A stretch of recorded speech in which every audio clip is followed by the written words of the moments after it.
Have you ever been laughed at? Not because of something funny, but because of how you speak? Have you ever walked into a room where people decided who you were, just by the sound of your voice? Let me ask you something real quick. Type in the comments where you're watching this from. And be honest with me. Type 1 if you love true emotional stories like this. And 0 if it's not really your thing, so I can make something better for you next time. Deal? Now, let me take you back to a moment I can't forget. When I walked into my sister's school that afternoon, I thought I was just stopping by for a visit. Nothing more. I'd planned to stay for maybe 30 minutes, smile at a few teachers, sit in on a small awards program she mentioned, and be back in my car before the sun dipped behind the trees. The school was one of those small, polished private academies, tucked right between a church and a playground, where kids wore little navy uniforms and parents waved proudly from their cars. It was warm out, the kind of afternoon where sunlight spills in through the windows just right, and everything feels peaceful. You could smell lemon cleaner on the floors, and teachers were moving quietly down the hallway, fixing decorations, carrying clipboards, and whispering about the guest speaker, who was apparently running late. My sister, bless her heart, looked flustered but excited. She'd just started working there as the new guidance counselor. She'd been raving about the place, how tight-knit the staff was, how the kids were respectful, and how the principal ran a tight ship. That principal, by the way, oh, she was something else, tall, poised, impeccably dressed in heels that echoed down the hall like a drumbeat of authority. You could tell right away. This woman didn't play. She had that don't test me look, the kind that makes you fix your posture the second she walks into a room. But what none of us knew, not yet at least, was that in just 10 minutes, her entire attitude, her pride, her assumptions, her arrogance would be flipped upside down. And it all started with her laughing at the wrong woman's accent. This isn't just a story about a school. It's not just about a principal or a visitor. This is about what happens when you judge a person by what you hear, instead of who they truly are.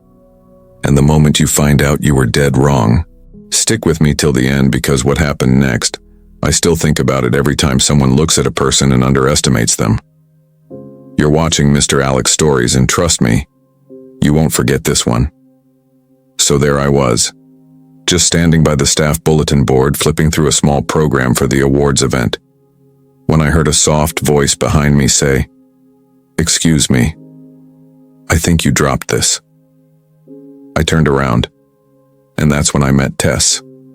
She was holding a folded sheet of paper I hadn't even realized slipped out of my back pocket. And the moment she spoke, there was this gentle rhythm in her voice, that unmistakable Filipina accent, thick, musical, but so full of grace. She had that kind of presence that didn't ask for attention but quietly commanded it. Her smile was easy, her eyes kind, and there was this way she tucked her hair behind her ear that made her seem both shy and self-assured at the same time. My sister came over just then and introduced us properly. "This is Tess," she said. "She's an old friend of mine from the Philippines. She's visiting for the week." I smiled and reached out to shake her hand, and in that small moment something shifted. I didn't know what.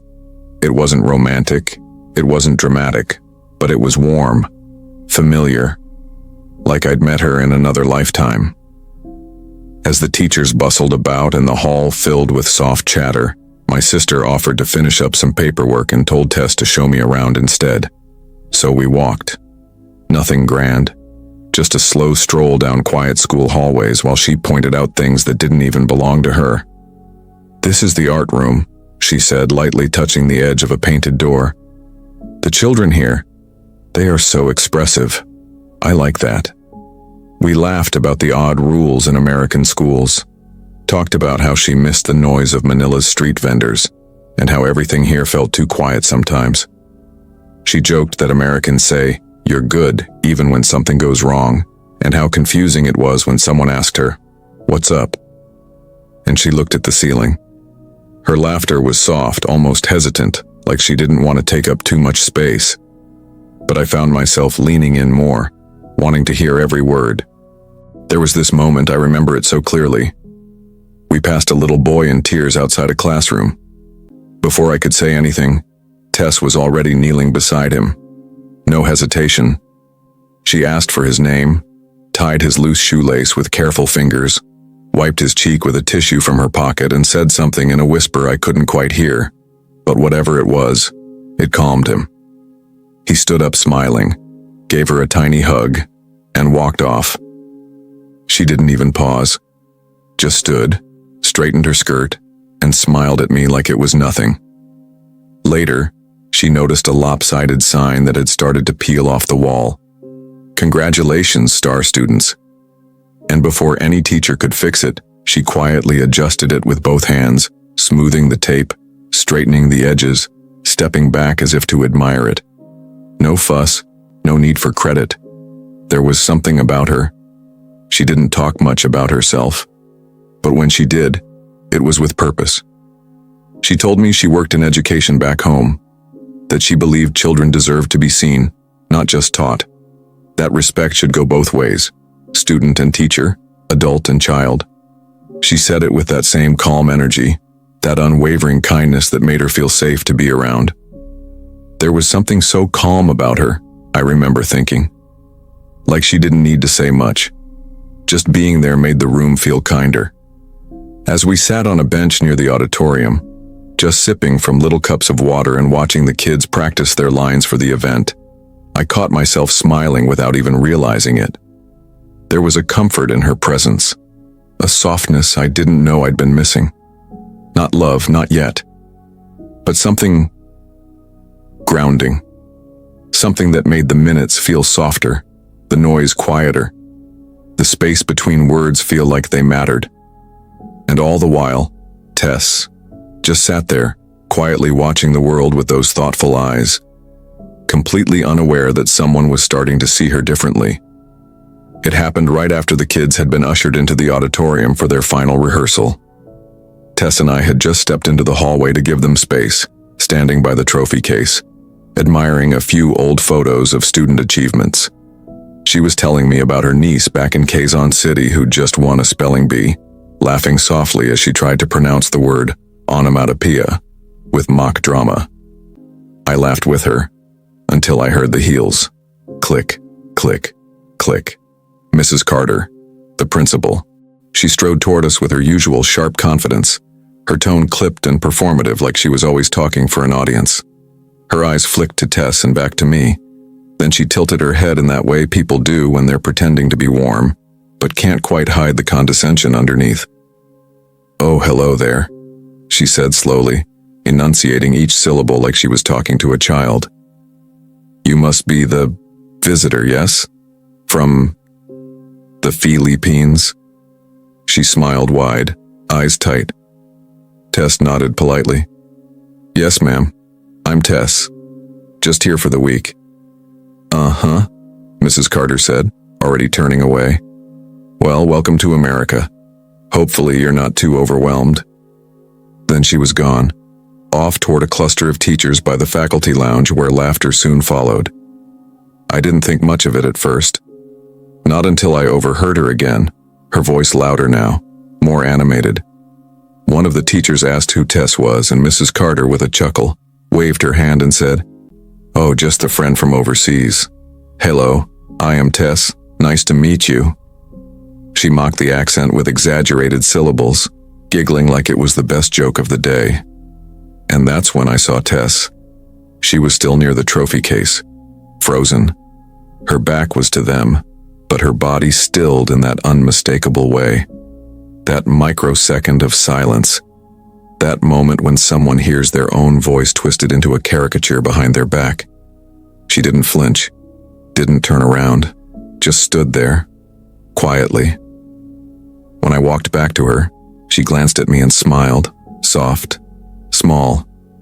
But her eyes, they'd lost their spark, dimmed just a little, like a light had been flicked off. "It's okay," she said before I could even speak. "Sometimes, people don't mean to be unkind. They just don't know better." She said it like it was nothing, but it wasn't nothing to me. I nodded slowly, pretending I agreed, but something clenched inside me, Tight. Sharp. Why did it bother me so much? She wasn't even reacting. She was calm, still gentle. But I couldn't shake the feeling. Something was off. Not just with Mrs. Carter, but inside me. It was probably nothing. Just a bad joke. But the look in Tessa's eyes, the way she stood a little straighter afterward, a little more distant, something shifted. The warmth between us earlier, those open smiles, the ease of our conversation, it was still there, but behind a pane of glass now, just slightly out of reach. We walked slowly toward the auditorium again, not speaking much, and I realized I'd been watching her more carefully now, how she kept her chin up but her hands clasped tightly in front of her, how she still smiled at the kids. But there was a weight behind her eyes, and inside me something unexpected flickered. Not attraction, not yet, but a strange, low ache in my chest, a need to shield her, to make up for what just happened, to stand in front of the coldness she wouldn't name. I didn't know what it meant, or why it mattered so much, but something had quietly changed. It started with thunder, low at first, like a distant drumbeat behind the clouds, the kind you feel in your chest before you hear it in your ears. We were barely 20 minutes into the school's indoor awards ceremony, a sweet little gathering with cupcakes, foldable chairs, and a few proud parents standing at the back with phones raised. Someone from the music class had just finished playing Canon in D on a squeaky violin. Teachers were clapping politely, students whispering behind programs. Then, flash. The power flickered. The mic cut out for half a second, buzzing with static before sputtering off. The overhead lights dimmed, then snapped out completely, as if the building itself had blinked. A collective gasp. And then, rain. Loud, sudden, urgent, like the sky had waited for this moment to pour. A few emergency lights blinked on in the hallway. Candles, tiny battery-powered votives, flickered to life on the long tables near the windows. Someone joked about it being romantic, but the mood shifted. It wasn't funny. It was expectant, like something was about to happen. Then I noticed Tess wasn't beside me anymore. She'd been helping the kids arrange certificates just 10 minutes ago. She'd even handed out tissues to a nervous little girl who cried after forgetting her lines. But now, she was gone. I scanned the room, but before I could ask anyone, the assistant coordinator stepped up to the podium with a flashlight held under her chin like a spooky campfire story. "Thank you, everyone, for your patience," she said, voice warm but shaking a little. "Before we continue, we'd like to take a moment to introduce a very special guest. Some of you may not have known this, but today we are honored, truly honored, to be joined by someone from the Global Education Alliance. A co-founder, actually." The room hushed. Real hushed. Even the kids stopped fidgeting. Principal Carter, standing to the side with her clipboard and tightly crossed arms, suddenly perked up, smile stretching. Clearly she was just hearing this too. She nodded approvingly, already straightening her posture. This was her moment, probably thinking she'd get credit for the connection. The coordinator cleared her throat. "Please welcome Dr. Teresa Valdez." And that's when time stopped. You know those moments in movies where the camera slows down and the music fades and everyone just stares? That's what it felt like. All eyes turned toward the back of the room. And there she was. Tess, hair slightly damp from stepping outside, eyes calm, hands clasped neatly in front of her. But it wasn't just her presence, it was her stillness. The kind of grace that doesn't demand attention. It just owns it quietly.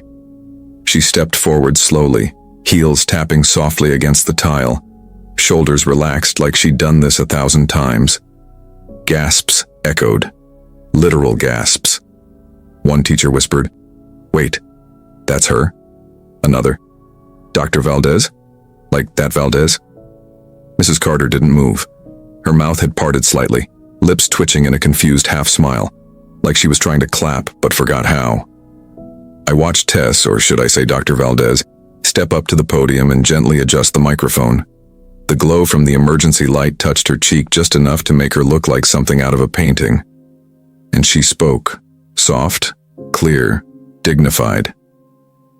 "Thank you for having me," she said. "This school reminds me of the first one I helped rebuild, after the typhoon hit Tacloban. Small places with big hearts often leave the deepest mark." There it was, a hush. Suddenly the room wasn't so loud anymore. I looked around, faces slack with surprise. Some students wide-eyed, a few teachers looked sheepish. Even the custodian put down his mop and leaned in to listen. But it was Principal Carter's face I couldn't stop watching. Shock. Embarrassment. A twitch of panic that she tried to hide behind a forced smile. Her hands tightened around the clipboard like it was the only thing anchoring her. And I felt everything. Pride, vindication, a strange protective affection blooming quietly in my chest. But also, something else. A warmth that made my throat tighten. I'd seen Teresa, as gentle, kind, humble. But now I saw her power. And I was moved in a way I didn't expect. Not just by what she'd accomplished, but by how gracefully she wore it. No revenge, no smugness, no need to point fingers, just dignity. That kind of quiet strength, it does something to you.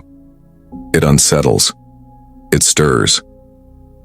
And standing there in the flickering candlelight, as she spoke about building bridges through education, about children being more than grades, about compassion in classrooms, I realized something inside me was shifting too.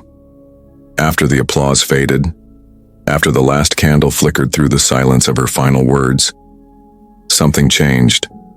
Not just in the room, not just in the way people looked at Tess, but in the air itself. It was subtle, like watching the wind shift through a field. No sound, no warning, just change.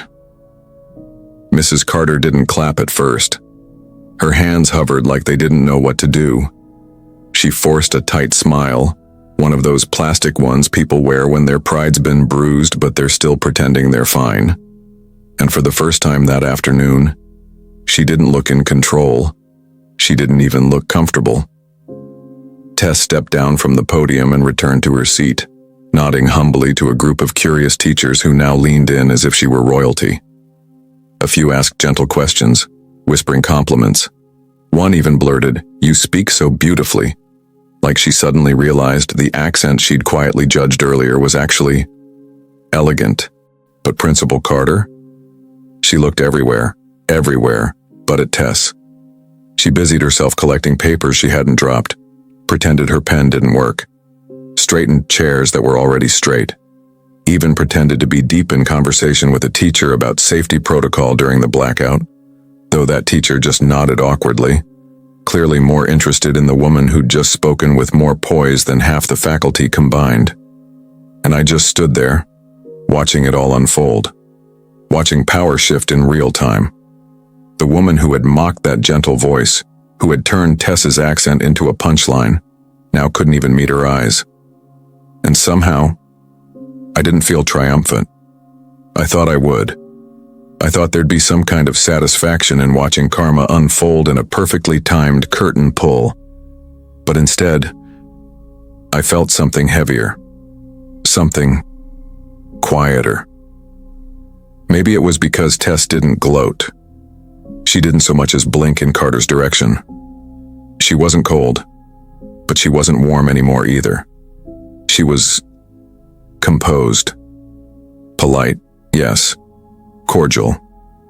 But her warmth, the thing I noticed the first moment she stepped into that hallway, when she helped that child with their shoelaces and gently fixed the decorations, was now locked behind glass. She shook hands with the remaining teachers, thanked the custodian, even smiled softly at a shy girl who handed her a homemade thank you card. But with Carter, she kept a deliberate distance, no animosity, no drama, just absence. And that somehow hit harder than any argument could have. After the ceremony, I watched as Carter approached her. Tentative, smiling too hard, holding a paper cup like it might make her seem less nervous. "Oh, Dr. Valdez. I didn't realize you'd be visiting today," she said, voice too high, too tight.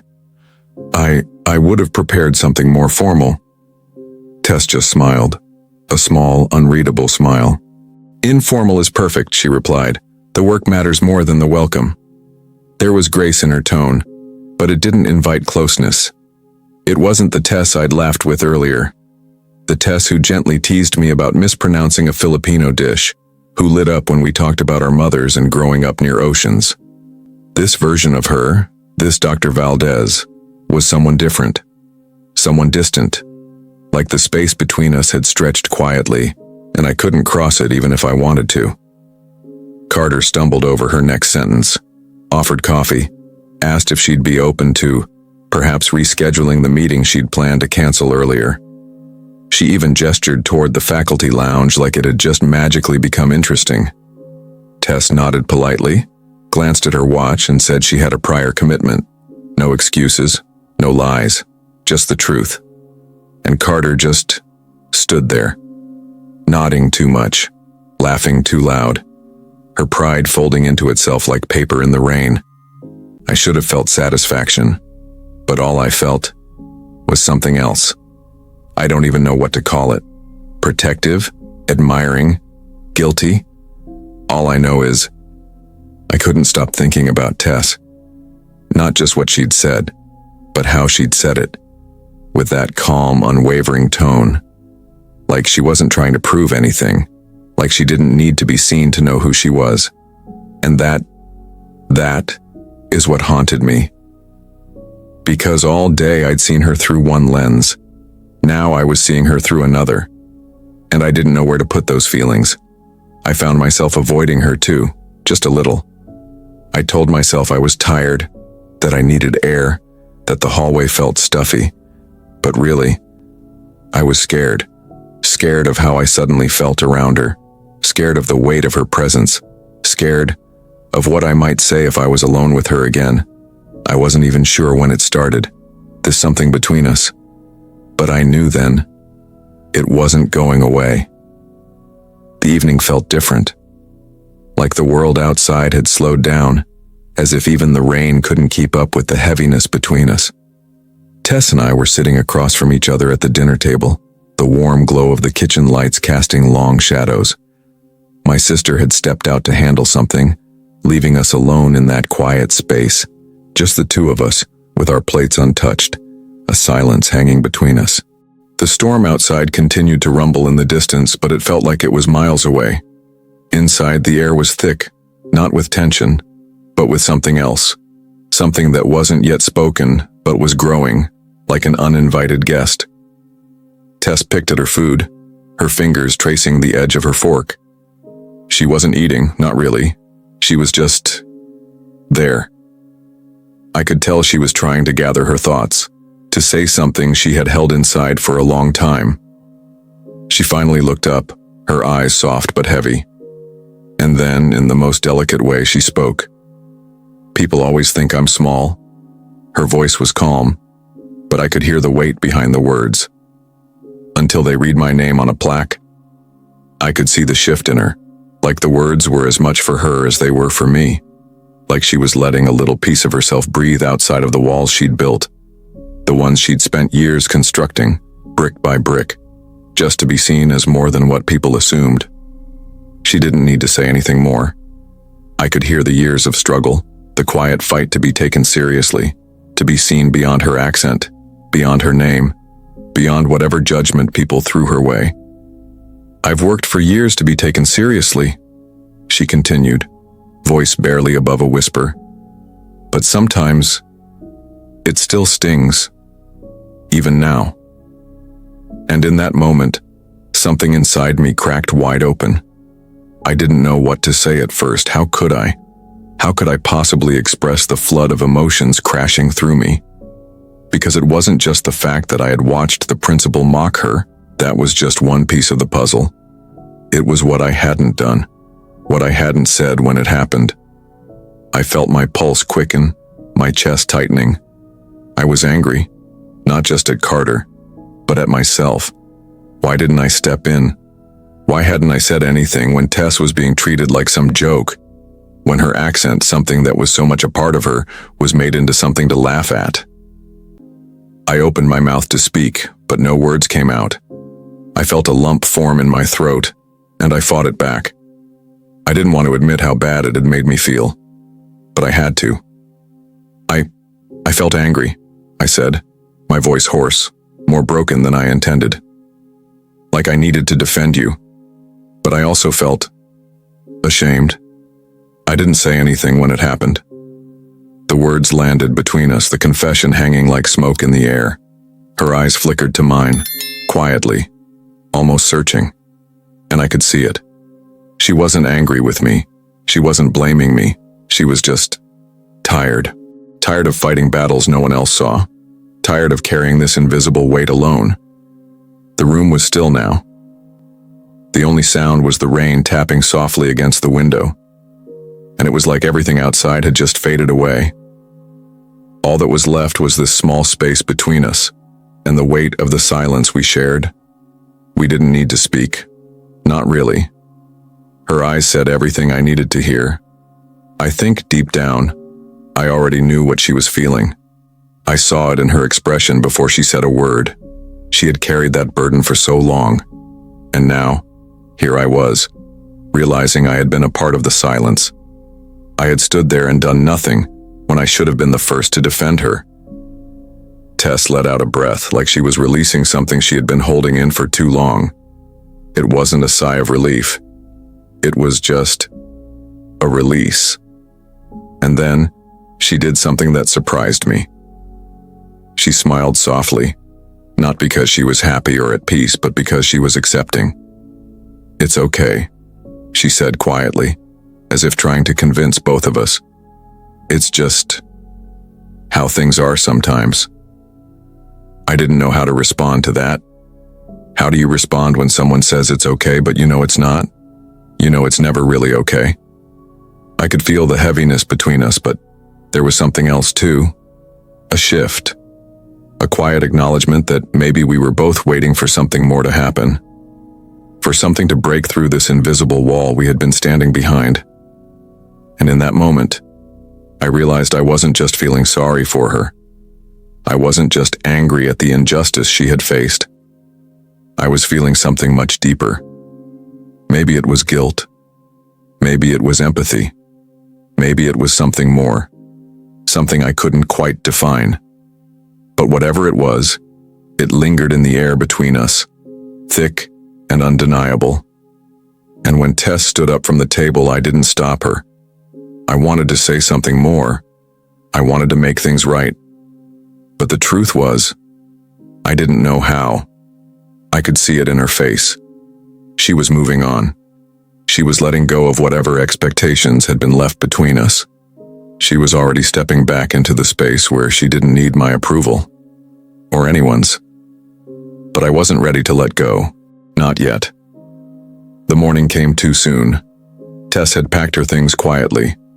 I could hear the rustling of her suitcase in the other room, the soft click of her shoes on the wooden floor. The storm had passed, leaving a crisp coolness in the air. But inside, the atmosphere was still thick, still unresolved. I could feel the finality in the way she moved, purposeful, quiet, like she was preparing to leave not just the house, but everything that had happened between us. And part of me wanted to beg her to stay, to hold on to this fragile moment we had shared, to fix things somehow. But I didn't. I didn't know how, and I didn't know if I should. "Do you need a ride?" I asked, my voice a little rough. The words felt too ordinary for the weight of the situation, but they came out anyway. Tess paused for a moment, her gaze lingering on me. She didn't say anything at first, as if weighing the offer, deciding whether it was worth it to share one last ride with me. Then, with a small, almost imperceptible nod, she agreed. We walked out to the car in silence. The world outside was still waking up, distant birds chirping, the hum of the early morning traffic. But the car, when we got inside, felt like our own little world, a space where everything felt unfinished, and I knew we couldn't fix that. The drive to the airport was quiet, no music at first, just the steady hum of the engine and the soft rustle of the wind against the windows. Every now and then I'd glance over at Tess, but she kept her eyes out the window, focused on nothing in particular. She seemed lost in thought, her fingers tapping lightly on her knee in a rhythm that was too familiar. I didn't know what to say. Words felt like they'd break the fragile peace we had left. So we didn't speak for a while. But when the airport came into view, Tess broke the silence. Her voice was soft, but there was an edge to it, a quiet strength that made me pay attention. "Kindness isn't about being loud," she said, almost like she was speaking to herself more than to me.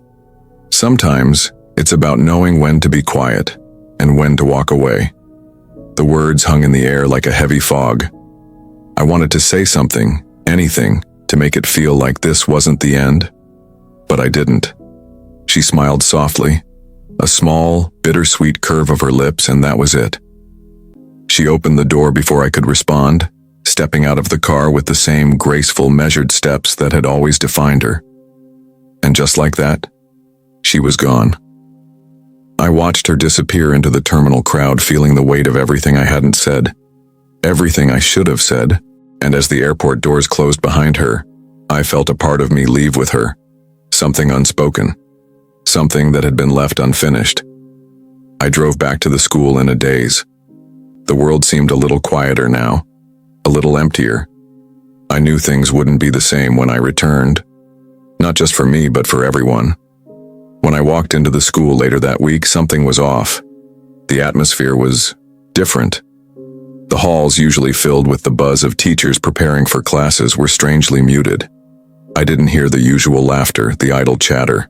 It was like the whole place had collectively exhaled, as if everyone had been holding their breath, waiting for something to happen. And then I saw her. Principal Carter. She was standing in the hallway talking to a group of teachers, but her voice was quieter than usual, no longer sharp, no longer carrying that condescending tone that had once seemed so effortlessly dominant. There was a shift in her posture too, slightly hunched, as if she were carrying a weight she hadn't before. When our eyes met, I saw it. A flicker of something I hadn't expected. A kind of humility.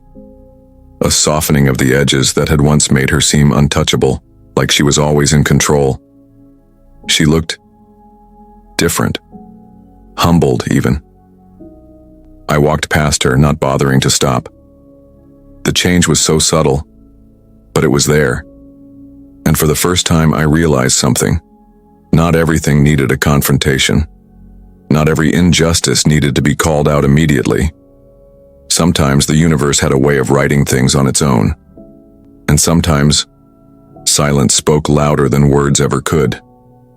As I walked away, I couldn't help but think of Tess, of how she had chosen to walk away from all of it, from me, from this place, from the principal who had underestimated her. She had walked away with dignity, with grace. And maybe that was the lesson. Maybe it was time for me to do the same. A week passed since Tess had walked away, a week since the airport, since the final, quiet goodbye. And life, well, life kept moving, like it always does. I went through the motions, doing what needed to be done, the school, the teachers, the students.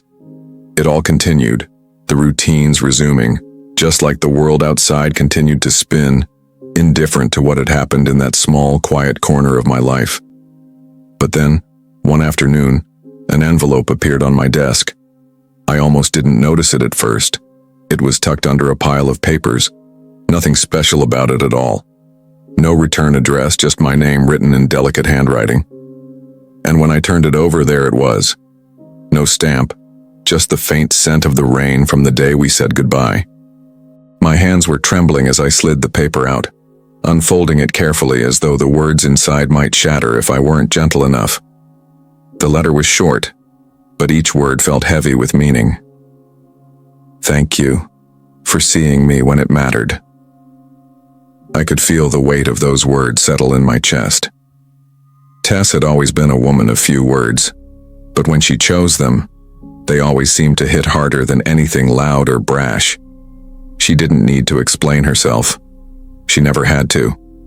In that moment, I understood what she meant. She wasn't just thanking me for being there. She was thanking me for seeing her, for recognizing the person she truly was, beyond the accent, beyond the external. I had seen her in all her vulnerability, in all her quiet strength. It wasn't your accent I noticed. It was your silence. My heart clenched. The silence. Of course it was the silence. The way Tess had held herself back.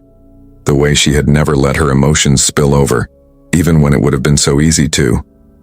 She had been silent when she could have lashed out. Silent when she could have exposed the ugliness of it all. Silent when I thought she would break. I stared at the letter for a long time, just absorbing her words. They felt like an unspoken apology, a recognition of something we both knew but never addressed. That tension between us, the one that had been building silently beneath the surface. Tess had known all along. She had understood, even if I hadn't said it. I folded the letter slowly, deliberately, as if the very action of folding it would keep her words with me forever. The paper felt fragile in my hands, like a fragile piece of the connection we had shared. And then I placed it in my drawer. I didn't read it again. I didn't need to. It was enough to know that she had sent it. Enough to know that somewhere, in the quiet distance between us, she still saw me. Still remembered. I stared at the drawer for a long time after that, feeling the absence of her presence in the room, in my life. The space she had left behind was filled with something heavier than just her absence. It was filled with all the things unsaid, all the things that would never be resolved. It was filled with the silence we both carried. I closed the drawer slowly, locking away the letter. But I didn't forget it. I didn't forget her. And as I stood there, I realized something. Sometimes we never get the closure we think we need. Sometimes it's enough to just let things be, to let them settle, and to carry them with us in ways that don't need to be spoken aloud. Maybe that was the lesson. Maybe that was enough. Some people speak loudest when they say nothing cruel, when they resist the urge to clap back or prove a point, when they choose to listen instead. Tess didn't need to raise her voice. She didn't need revenge or a dramatic exit. She simply walked in dignity and walked out with grace. But me? I still think about that moment, when I stood there hearing the laughter, feeling my stomach twist, and yet I said nothing. Was I wrong for not speaking up? Or was it just human to freeze, to doubt myself, to hope maybe it wasn't as bad as it felt? I replay it sometimes, wondering what would have changed if I had stood between them. If I had said, "Hey, that's not okay." Would Tess have smiled differently that day? Would she have looked at me with something more, or something less? But maybe the real lesson wasn't for her, or even for the principal. Maybe it was for me, to learn that silence, while sometimes safe, isn't always harmless. That being a witness means more than just watching. It means choosing. It means feeling the discomfort and stepping into it anyway. And I think about Tess's words every time I hear someone speak just a little too slowly to a stranger. Every time someone chuckles under their breath, thinking their joke won't be caught. It wasn't your accent I noticed, it was your silence. That line stays with me. It reminds me that people don't just remember what you did. They remember what you didn't do. They remember when you stood beside them, even if you said nothing, and when you chose to stay behind. So now, I try to be better. Not louder, but braver. And when the time comes again, and it always does, I hope I choose the kind of silence that comforts, not the kind that hides. What would you have done if you were in my place? Would you have spoken up? Would you have walked away? Drop your thoughts in the comments. I'd love to hear from you. And if this story stirred something in you, if it reminded you of a time you stayed silent, or wished someone had seen you, hit subscribe. Join the community here at Mr. Alex Stories, where we speak softly, but we speak truth. Thanks for watching. I'll see you in the next one.